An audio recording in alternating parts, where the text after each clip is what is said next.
दोस्तों, चौबे चले दूबे बनने, छब्बे बन के लौटे। आज कुछ ऐसा ही हुआ है। बीजेपी ने सपने में भी नहीं सोचा होगा, सपने में भी नहीं, कि ऐसे हालात भी आ सकते हैं कि मोदी जी के घर के बाहर भीड़ आ जाए, ये कहते हुए कि मोदी जी दरवाजा खोलिए, क्या आपके पास आपके घर की चाबी भी नहीं है। दोस्तों, आज का दिन पूरी तरह से दिल्ली की राजनीति के नाम रहा, या फिर ये कह ले कि आम आदमी पार्टी के नाम रहा। पूरी तरह से आम आदमी पार्टी ने बीजेपी का जो एक बहुत बड़ा मुद्दा था, जिसको वो स्कोर करने की कोशिश कर रही थी, उसी हवा निकाल दी। शीश महल वाला मुद्दा इतना बड़ा बनाने की कोशिश की बीजेपी ने कि प्रधानमंत्री नरेंद्र मोदी ने अपनी बीजेपी की चुनावी रैली में पहली बार जिस मुद्दे का नाम लिया, अपनी पहली रैली में, वो शीश महल था। तो पीएम की जुबान से जब शीश महल निकला, यानी कि अरविंद केजरीवाल पर वो आरोप जो बीजेपी लगातार लगा रही है कि कोरोना काल में, कोविड के दौरान अपना घर बनाया और करोड़ों की संपत्ति लगा दी, उसमें गोल्ड के, सोने के टॉयलेट हैं और बाथटब है और बार है और स्विमिंग पूल है और फलाना है और थिएटर है, पता नहीं क्या क्या न्यूज़ चैनल्स में चलता रहता है। उसको शीश महल का नाम दिया और उसके जरिए बार बार बीजेपी ने कहा कि देखिए, अथाह पैसा बहा दिया टैक्स पेयर का। और वो आम आदमी जो बड़े आम होने की बात करते थे, तो खास से भी खास बन गए। और तो और बीजेपी वालों ने वीडियो भी शेयर कर दिया ऑफिशियल ट्विटर हैंडल से कि ये देखिए, अरविंद केजरीवाल ने सीएम आवास के अंदर कितना पैसा लगा दिया।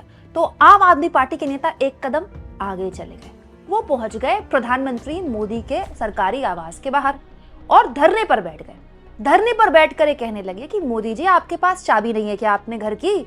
सीएम आवास के लिए तो आपने कह दिया अंदर नहीं जा सकते, तो आइए आप भी दिखा दीजिए आपके राजमहल में कितने का बाथटब लगा है, कितने आपके पास महंगे महंगे सामान है।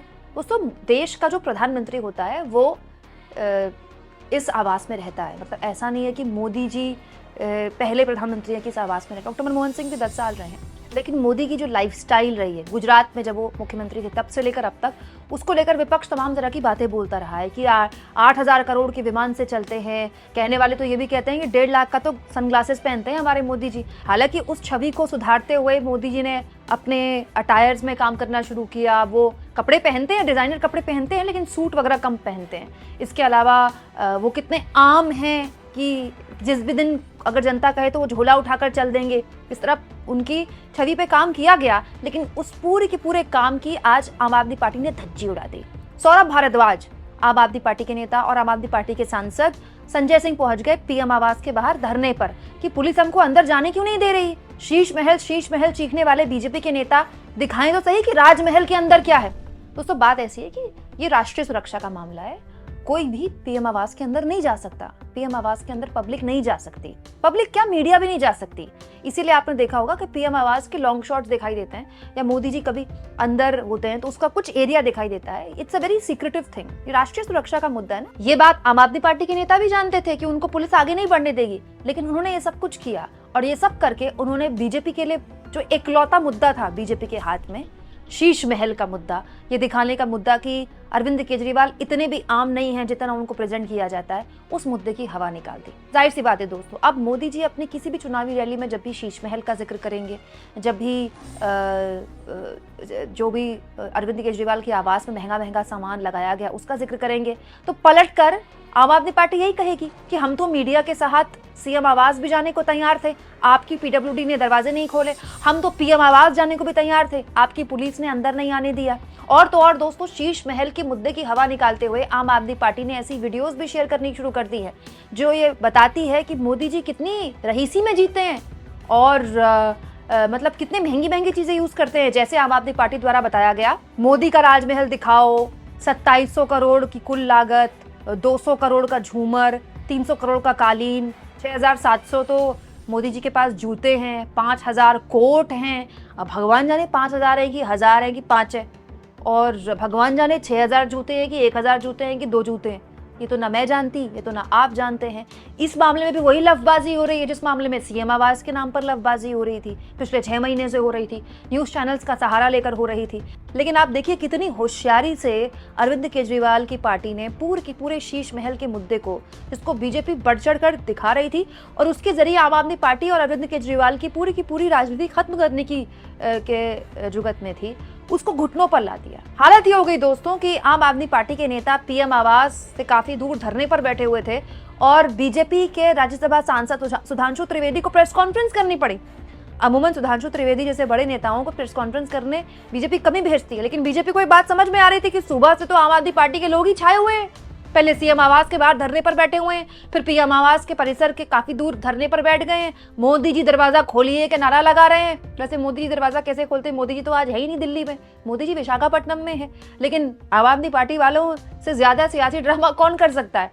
अब बीजेपी की बात समझ में नहीं आ रही कि सुबह से दोपहर तक तो आम आदमी पार्टी के नेता ही छाए हुए हैं, तो फिर सुधांशु त्रिवेदी को प्रेस कॉन्फ्रेंस करने उतारा गया और सुधांशु त्रिवेदी ने कहा कि देखिए ये तो नाटक कर रहे हैं। अगर इनको मीडिया को शीश महल दिखाना होता, अरविंद केजरीवाल का सरकारी आवास जब वो मुख्यमंत्री थे वो दिखाना होता, तो आतिशी तो मुख्यमंत्री थी, जब तक वो मुख्यमंत्री थी वो उस घर में रह रही थी, तो क्यों नहीं मीडिया को ले जाकर दिखाया, क्यों नहीं मीडिया को घुमाया? दोस्तों वैसे तो सवाल उठाने वाले ये भी सवाल उठा रहे हैं कि बीजेपी ने जो वीडियो शेयर की है जिसमें वो दावा कर रही है कि ये शीश महल के अंदर की तस्वीरें हैं, अरविंद केजरीवाल ने जो अपने लिए मुख्यमंत्री आवास बनाया है ये उसकी तस्वीरें हैं।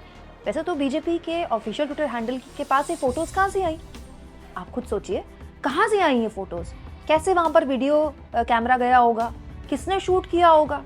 भाई ये तो मुख्यमंत्री की भी सुरक्षा का मुद्दा है ना। हालांकि ये बात सही है कि वो उस बंगले में ना तो अब फिलहाल आतिशी रह रही हैं और केजरीवाल ने तो खैर इस्तीफा ही दे दिया है, तो मुख्यमंत्री फिलहाल वहां रह भी नहीं रही हैं। लेकिन फिर भी अपने आप में सवाल तो बनता ही है कि मुख्यमंत्री आवास के अंदर कैमरा कैसे पहुंच गया और फिर उसकी फुटेज बीजेपी के पास कैसे पहुंच गई? तो आप कह सकते हैं दोस्तों कुल जमा बात कि बीजेपी का इकलौता हथियार शीश महल वो पूरा का पूरा मुद्दा भरभरा कर अब गिर चुका है। अब बीजेपी के पास इस पूरे मामले में कहने को कुछ नहीं है। जब जब बीजेपी शीश महल का जिक्र करेगी, आम आदमी पार्टी राजमहल का जिक्र करेगी। जब जब बीजेपी शीश महल के खर्चे का जिक्र करेगी, आम आदमी पार्टी मोदी जी के सनग्लासेस की कीमत बताएगी, उनके जूतों की कीमत बताएगी, उनके सूट की कीमत बताएगी, उनके घर की कीमत बताएगी। दोस्तों इसे कहते हैं नहले पे दहला, जो आम आदमी पार्टी बड़ी टाइट तरीके से, बड़े बढ़िया तरीके से बीजेपी को आज से नहीं हमेशा से देती आ रही है। दोस्तों वैसे जानने वाले भी बहुत कम लोग हैं। ये जो आईटी सेल है ना, आईटी सेल का पूरा आइडिया ये शुरू करने वाली आम आदमी पार्टी थी, क्योंकि आम आदमी पार्टी अन्ना आंदोलन से निकली थी। उस वक्त देश में इंटरनेट का नया नया उभार पैदा हुआ था। आम आदमी पार्टी ने इंटरनेट की ताकत को समझा और सोशल मीडिया के जरिए आम आदमी पार्टी ने दिल्ली में अपने लिए माहौल बनाया। हालांकि उसको इनकैश सारी पार्टियों ने किया, बीजेपी ने भी किया, उस आइडिया को पकड़ा और बीजेपी ने अपना बहुत बड़ा आईटी सेल खड़ा कर लिया। अब संसाधनों के नाम पर तो बीजेपी आईटी सेल की किसी से कोई तुलना नहीं है भाई, वो तो दुनिया की सबसे बड़ी पार्टी है और भारत की सबसे रईस पार्टी है। लेकिन फिर भी मानना पड़ेगा दोस्तों कि इस मुद्दे के जरिए बीजेपी का आईटी सेल हो या बीजेपी के नेता हो या स्वयं मोदी जी हो, अब इस मुद्दे के जरिए वो आम आदमी पार्टी से सवाल नहीं पूछ पाएंगे। आम आदमी पार्टी ने तबीयत से इसका जवाब दे दिया है। आपको क्या लगता है दोस्तों, बीजेपी वालों को कैसा लग रहा होगा आज पूरा दिन आम आदमी पार्टी के नेताओं का टीवी में छाए रहना? कमेंट बॉक्स में जरूर लिखें और जितना हो सके दोस्तों चैनल को शेयर करें, सब्सक्राइब करें और थैंक्स और ज्वाइन के ऑप्शन से अगर आप चाहें तो कुछ आर्थिक मदद भी चैनल की जरूर करें।